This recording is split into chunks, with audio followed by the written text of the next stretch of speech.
కమలపాకుతో పూజ హనుమకి ఎందుకు చేస్తారో తెలుసా అండి? మహాధీరుడైన వాడెవరైనా ఉంటే, బ్రహ్మజ్ఞాని మహాభక్తుడైన వాడైతే మీరు తాంబూలం ఇస్తారు. ఆయన మహావీరుడు. హనుమ కన్నా వీరుడు ప్రపంచంలో ఉండడు.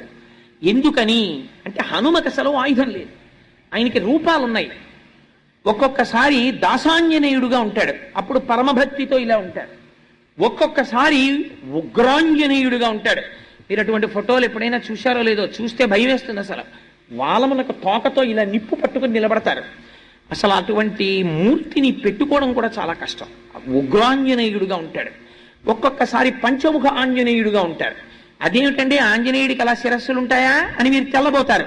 అసలు ఇప్పుడు నేను ఆ స్వరూపాల గురించి చెప్తే అదో 9 రోజుల ప్రసంగం, అందుకని నేను వాటి జోలికి వెళ్ళను, కేవలం ప్రస్తావన మాత్రం చేస్తానంతే.